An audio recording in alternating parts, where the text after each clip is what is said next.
ventaja de ser un LLC y lo maravilloso es que te abre las puertas a que tú puedas decidir cómo quieres estar operando. Bienvenidos a otro episodio de The First Cafecito. Hoy tenemos un tema que le vamos a dedicar todo el episodio porque vamos a hablar de una estructura muy común, muy conocida, la famosa LLC. Sí, Sheila, hoy vamos a estar hablando de la LLC. Buenos días a todos, primero que nada. Vamos a estar hablando de la LLC porque sí, fíjate que nos ha pasado mucho que la gente abre una empresa LLC y no sabe ni lo que significa, ni las responsabilidades que trae con sí solo. No sabe ni siquiera por dónde agarrarla ni qué hacer. Entonces hoy vamos a estar hablando precisamente de lo que es una LLC y lo que trae con sí solo y las responsabilidades. Así que agarren su cafecito, empiecen a tomar sus notas porque hoy se va a poner buenísimo. Y arrancamos con todo. Bueno, empecemos por lo más básico desde el principio. Iris, cuéntale a todos nuestros seguidores que nos están viendo qué es una LLC. Mira, Sheila, una LLC es una estructura legal creada a nivel estatal, ¿ok? Es decir, eso divide al individuo de lo que viene siendo de lo de su negocio. Esa es la separación que tiene. Ya no está operando como individuo. Bueno, fiscalmente sí, pero a lo que me refiero es estás dividiendo tus bienes tuyos personales de los del negocio. Sí, vamos a hablar de algo clave, porque acabas de decirlo, o sea, es una estructura legal para dividir los bienes personales con los del negocio. Entonces, el ejemplo está, por ejemplo, en una demanda, que si llega a haber una demanda o algo, se van a ir nomás contra como las cosas del negocio, más no Ya no lo lo personal. tuyo, porque sí, porque imagínate tu patrimonio, todo lo que construyes en toda tu vida se puede acabar en un minuto. Claro, viene con responsabilidades como lo hemos dicho. Y sabes qué, Sheila, que no se me pase decirte, fíjate que lo que pasa mucho que vemos a veces es de que la gente confunde eso. Crea una confusión porque piensan que porque ya tienen una LLC, eso también va a verse diferente en su declaración de impuestos. Al nivel fiscal es completamente diferente. Eso sí. Sigues operando como individuo, al menos que haya un cambio, ¿verdad? Bueno, entonces ahora vamos a entrar en cómo se ve fiscalmente diferente cada negocio según cuántos miembros integren a la LLC. Cuando se hace una LLC con un miembro único o un single member LLC, se considera una entidad ignorada o un disregarded entity.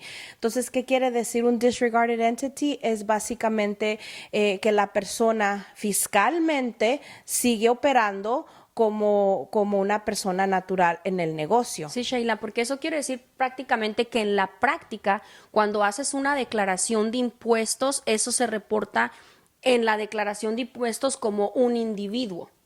Entonces, todos los gastos, todas las deducciones van a seguir estando en la declaración de impuestos personal.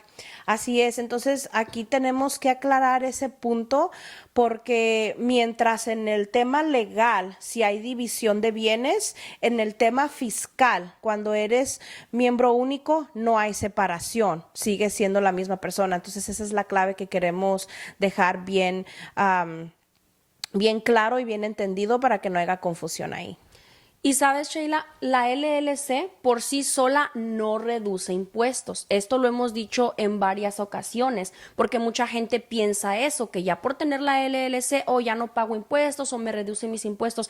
Hay ciertas cosas que se tienen que hacer antes de que eso suceda. Por eso es la importancia de entender cómo es el tema legal y cómo es el tema fiscal. Bueno, entonces aquí hay que entender la diferencia de la manera fiscal y la manera legal, que eso es lo que hace que todo cambie. Por ejemplo, si hay más de una persona, entonces ya estamos hablando de otra cosa totalmente diferente. Sí, Sheila, porque cuando ya hay más de un miembro, eso ya se califica como una sociedad. Ya la declaración de impuestos cambia y ya estás haciendo una sociedad que se escucha más que nada como un partnership y eso ya cambia la situación. Sí, o sea, en lo legal tenemos las mismas protección, las mismas de separación de bienes, o sea, en lo legal todo sigue igual como hablamos en la primera sección, pero ya hablando fiscalmente, como dijiste tú, ya cuando son 2 o más miembros, ya es automáticamente un partnership.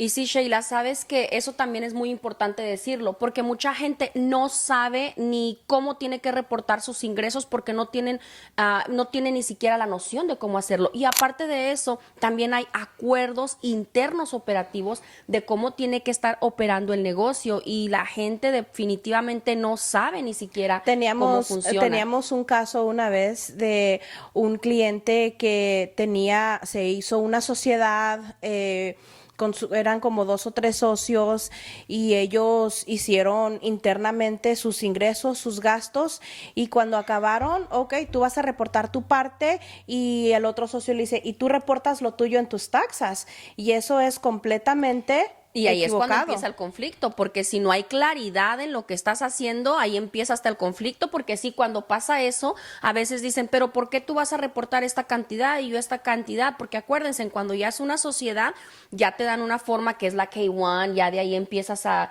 hacer tus ingresos basado en el porcentaje que eres dueño del negocio y se maneja de esa forma diferente, no puedes meter tú lo tuyo y tú lo tuyo Sí, en tu personal. entonces en lo fiscal hay que entender que ahora la empresa, ahora sí va a hacer su declaración por separada, donde claramente se van a reportar los ingresos, los gastos y lo que queda al final, eso es lo que cada socio va a recibir ya al final de los números. O sea, es el formulario K1, como el que dijiste, cada socio va a recibir su formulario y ese formulario es lo que van a ir a reportar en sus impuestos personales. Entonces aquí la diferencia es entender que 2 o más miembros es un partnership y que la sociedad tiene que hacer su propia declaración de impuestos. Y sobre todo que hay que tener acuerdos operativos internos de cómo van a estar operando en el negocio. Eso que acabas de decir es un punto muy clave y muy importante. Necesitan tener el operating agreement para un partnership porque necesitan definir todo, qué porcentaje va a ser cada socio,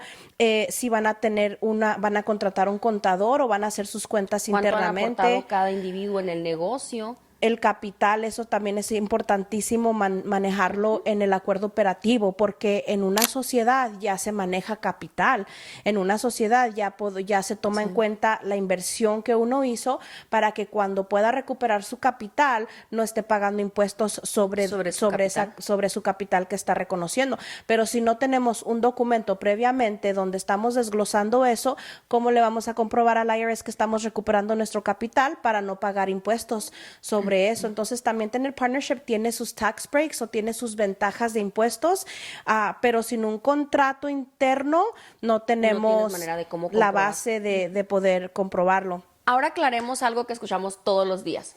Lo que una LLC no hace.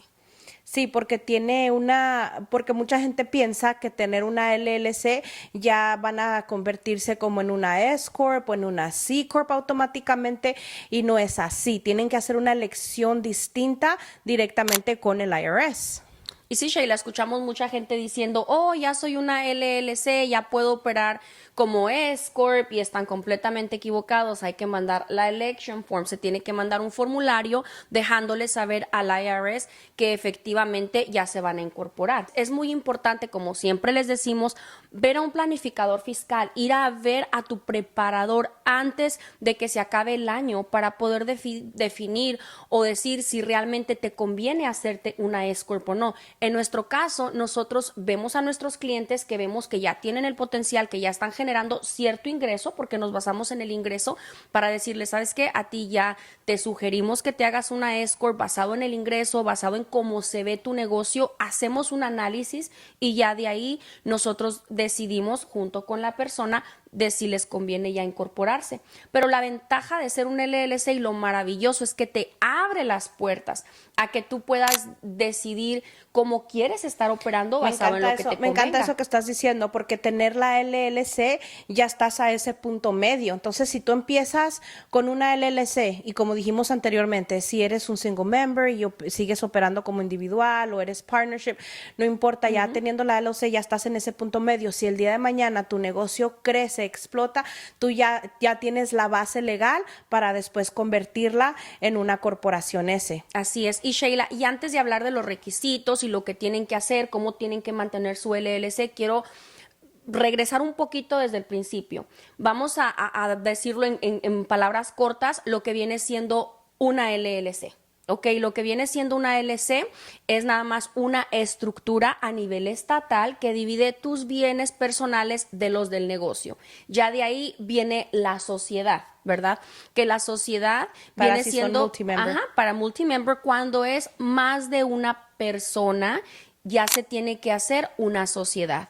Y la S Corp ya estamos operando como una S Corporation. Ya eso también es a nivel fiscal y viene con ciertos requisitos y hay que mandar una election Sí, form. entonces no importa si somos único miembro LLC, podemos mandar la elección a convertirnos S Corp, o si somos partnership, podemos mandarla a convertirla a S Corp. Pero aquí el punto clave es que eso no pasa automáticamente. Tenemos que mandar un formulario adicional y tú diste al punto. Hay que ver un asesor fiscal para ver si nos conviene o no nos conviene, porque imagínate un negocio pequeño que todavía no está operando mucho, todavía no tiene mucho capital y van con otros preparadores y les hacen la LLC y automáticamente les hacen el formulario Sheila, y los convierten en eso nos S-Corp. pasó. Fíjate que me pasó con uno de los clientes porque, bueno, ya estoy indagando un poquito más, pero a mí me pasó que tengo una persona, como les habíamos dicho al principio, lo que es una 1040, hacer la declaración de impuestos a lo que es personal. Ahí tiene un anexo en esa declaración de impuestos que se llama un Schedule C. Ahí es donde meten los gastos del negocio, las pérdidas del negocio. Estás hablando pero del individual. Del individuo, pero por lo regular, el primer año, el segundo año, siempre tenemos más gastos basado en nuestro negocio que realmente las ganancias. Entonces viene esta persona y es corporación. Para hacer una S Corp hay requisitos y uno de esos es estar en nómina, ¿cierto, Sheila? Sí, vamos a hablar de eso más en detalle, Sí, y- pero aquí el punto es de que a él no le convenía en su caso porque él Correcto. apenas estaba empezando. Imagínate Él ya apenas estarse en nómina. Sí, él apenas estaba haciendo su capital, comprando sus herramientas, sus cosas, y él tenía que cumplir con muchos requisitos y él dijo, pero ¿por qué tengo que yo pagar más, hacer nómina, hacer esto, 2 declaraciones de impuestos? ¿Qué está pasando aquí? Pues te mandaron a hacer es que yo no quiero hacer eso, yo no estoy listo para eso. Y o sea, él lo entendió cuando ya le explicamos, así es como está estructurado tu negocio, hasta entonces él lo entendió y tuvimos que revocar esa S Corp y regresarlo a ser single member. Entonces aquí el punto clave es entender cómo está estructurado tu negocio. Pero Sheila, párate un poquitito porque de eso vamos a hablar en el próximo episodio, que está muy bueno, porque hablar de toda una S Corp es todo un tema que requiere mucho. Hay mucho. Eso sí, hay muchos requisitos, entonces vamos a estar haciendo otro Sí, episodio. vamos a estar hablando de eso en el próximo episodio. No se les olvide poner la campanita y estar al pendiente porque se viene información muy buena y sobre todo se las vamos a dar antes del 15 de abril para que estén al pendiente de eso. Pero bueno, Sheila, yo creo que vamos a arrancar con nuestra sesión favorita, la que viene siendo el mito o realidad. Okay. Sheila, tengo unas en mente, pero la que es una de las más que se me ocurre ahorita es, ¿tener una LLC ya me tiene protegido o ya estoy protegido en mi negocio? La realidad es que eso depende de cómo manejes tu LLC y de que la tengas en cumplimiento, porque si se te cancela, Ya valiste. ya no tienes estatus legal. Por eso insistimos tanto mantener adecuadamente la estructura de su empresa. Sí, Sheila, porque entenderla, mantenerla y usarla correctamente es lo que va a proteger a su negocio, no nada más abrirla por abrirla. Así es. Y bueno, Sheila, esto es todo por hoy. Y espero que les haya gustado la sesión del día de hoy. Recuerden suscribirse y no se les olvide que venimos con todo en el próximo episodio hablando de las S-Corps. Así que, Sheila, antes que todo, por último, But first, cafecito. cafecito. Chao. Chao.